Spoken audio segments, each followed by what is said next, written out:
We're under a red flag situation here at Lucas Oil Raceway. We were sailing right up until this moment. We have a 3-car incident involving the 40 of Tim Andrews, who was multiple laps down. In fact, a total of 5 laps at the time of the crash. The 62 of Michael Annett, who was running 6th, and the 66 of Stephen Wallace, who was running in the 11th spot. And as you can see, we got 3 race cars that are torn up. All right, let's show you what happened. It's already in progress there, and there's Stephen as he just couldn't get it turned. And Stephen got a little bump from the 30 car and through the car. He watched this. It's like this is a little late, but he had gotten a bump through the car on the right rear, had to turn right to try to save the car, and drifted right into the 62. The 40 car and the 62 car got together somehow, were parked backwards up against the wall. See the 30 car and the 66 racing, the 30 hit the 66 in the back a little bit. Wow. And there was nowhere for anybody to go. Massive wreck here. Yeah, if we go back a little bit earlier, we can see that there was contact with the 30 and the 66 because neither of them could get slowed down. And believe me, the spotters jump on the radio and say, "Shut it down, shut it down." And here's what you were talking about a little bit earlier, down the backstretch. Down the backstretch, and the spotters identify it. They jump on the radio, a little bump at the same time. That's where it throws the 66 over on the right rear. See the left front tire? He's turning to the right, turning to the right. Nothing he could do. Yeah, I mean, that was just racing between the 30 and the 66. The 30 bumped the 66, got him sideways. The 66 was trying to get down below a net, and he was already sideways from the bump. And this happened. We need to go back and try to find out what happened to the 62 and the 40. That was a massive crash before these guys got to it. Let me be clear. James Busher did absolutely nothing wrong. That's right. Typical short track racing where you just can't shut down quick enough. Yeah, now we do not have the beginning of this crash between the 40 and the 62. I know it's rare. And the fact that we had one incident last year that we didn't see from beginning to end, and this is our first one this year. So we'll have to wait and get the chance to talk to Michael Annett and to Tim Andrews to get their versions as to what started this. We saw the tail end involving the 66, and we're under a red flag. Under a red flag situation here at Lucas Oil Raceway after a 3-car incident involving what's left of the 62 of Michael Annett, the 40 of Tim Andrews, and the 66 of Stephen Wallace, as all 3 cars are on the hook. And we've got the back end of this deal as the 66 just could not get low enough on the track to avoid the contact. It's just a matter of the 66, Stephen Wallace, identifying that there's a wreck there early, gets out of the gas, and James Busher tries to get out of the gas at the same time. A little bit of contact and pushes the him. The 40 and the 62 are crashed up against the wall. Both of these drivers, the 30 and the 66, are trying to get down below the accident, trying to get on the brakes, and look, just get sideways. Yeah, you could see the front wheels. Stephen just was not able to get it to turn. Well, he was steering into the spin, and that's the only option you have on corner entry. And eventually the wall comes to you. Well,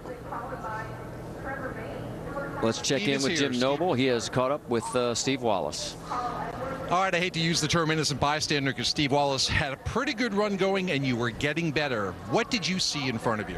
I don't really know what happened, man. Our Fiber Energy Toyota, we kept working on it all night long, kept making it better and better. And my spotter came on the radio, said there's a crash in front of you. And at that time, me and James Busher were racing hard. We raced for about 15, 20 laps. I finally got underneath of him, got him cleared. And he bumped me a little bit getting into turn 3. And at the same time, my spotter said, check up, check up, check up. And I got in the brakes, and the car got sideways. And it just slid all the way through the corners. And nothing I could do. I tried to nail it, you know, to accelerate away from Michael. It's just one of those racing deals. I hate it for both of our cars, you know. The pilot car was running good, and the 5-hour car, you know, we were making it better. It's just one of those things, man. It sucks. You've been down this road before, and I know it's very frustrating. How are you feeling right now? I'm ready to go the next week, man. We're going to build us another car and, you know, get those things tuned up for Iowa. Iowa's one of my favorite racetracks, and we're going to build another fast 5-hour Toyota and, you know, keep on digging to the end of the year. All right, that's Steve Wallace, obviously frustrated, on to Iowa for that team. Well, the reason he's frustrated also is he's been good here at Lucas Oil Raceway. In 4 prior starts, he has 3 top 10s, one of those in the top 5. Yeah, well, I tell you, it's hard lump to swallow here, but it's a product of the environment. And we were just talking about how calm things were and things were rolling along. And Rusty, you said that we were going to get a caution, but this isn't what you expected. I told you guys we're going to have another caution. I just didn't think it was going to be my cars. You didn't realize it was going to cost you a couple $100,000. Do you guys have any idea how much money this just cost me? Yeah, I do. I do. It's huge. The big problem is how hard the crew guys have got to work to get this thing all back together. That's a lot of wrecked up stuff. All right, stay with us. We'll come back and see how fast we can get this cleaned up and check in on everybody else in the crash.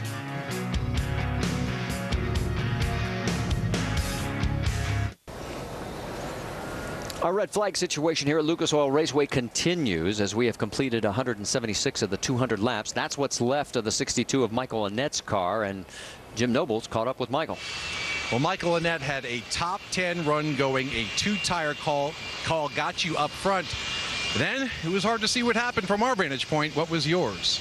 You know, I got loose there underneath the 40. I think we were lapping them for about the 10th time tonight, and you know, we did take 2 tires. We didn't have 4, and I knew you know, the 18 and the 22 were behind me on 4, and I just didn't want to waste any time. You know, I got a couple car lengths on them after we battled, I think, for about 50 laps door to door. So, you know, I was probably, you know, over aggressive on my part. It's just a shame to tear up a really good race car. Actually, 2 Rusty Wallace racing cars, and I heard Steven, I guess, he got jacked up behind, you know, slowing down for the wreck, and the guy behind him didn't see it and tore us both up. But it's just a shame. But we got Iowa next weekend. That's a big one for us. You did not look real happy when you got out of the car. Frustration with Tim Andrews, or as you said, a little frustration with yourself too? Well, he came over to the window and he said we ruined both our nights. And I said, but your night was ruined before the race even started because you were planning on running around 20 miles off the pace. So, you know, and I just don't appreciate anyone coming up to my window like that. You know, we can talk about it, you know, out here afterwards. So I was going to make sure right away he knew that wasn't cool with me. All right, that's Michael Annett, as he said, going home to Iowa next weekend. Well, and his worst finish since Ricky Viers came on as his crew chief has been 19th. Unfortunately, it's going to be a little bit worse than that tonight as the cars have refired and we are back under a yellow flag situation. Jim, you've caught up with Tim Andrews? I certainly have, Marty. Now for the other side of the story, Michael Annett we just spoke with. He said he has some issues with you as far as the way you were running. He said he was lapping you for about the 10th time tonight. What's your response? Yeah, well, we were slow, and I knew they were coming, and I was trying to best to stay out of my way, stay out of their way. But you know, I guess he was a little ambitious on charging the corner, and I thought I was giving him plenty of room, but it's a pretty wide racetrack, and unfortunately we're in this position. The Key Motorsports guys, they work real hard. There's not very many of them, and this is a big hit for us. Did you go up to his window to apologize, or were you trying to say something else? Because he apparently had an issue with that. Yeah, I didn't think it was very smart, and I wanted to let him know about it right away. All right, that's Tim Andrews, his side of the story, guys.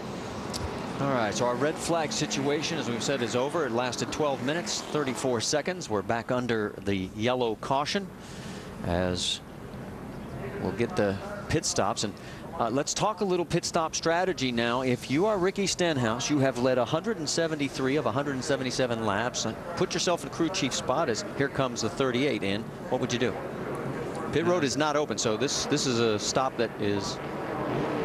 I think you got, as it relates to Ricky Stenhouse Jr., I think you got to be defensive. I don't think you can't do 4 tires. You got to do 2 if you come to pit road, because you don't want to lose this thing because you got mired in traffic.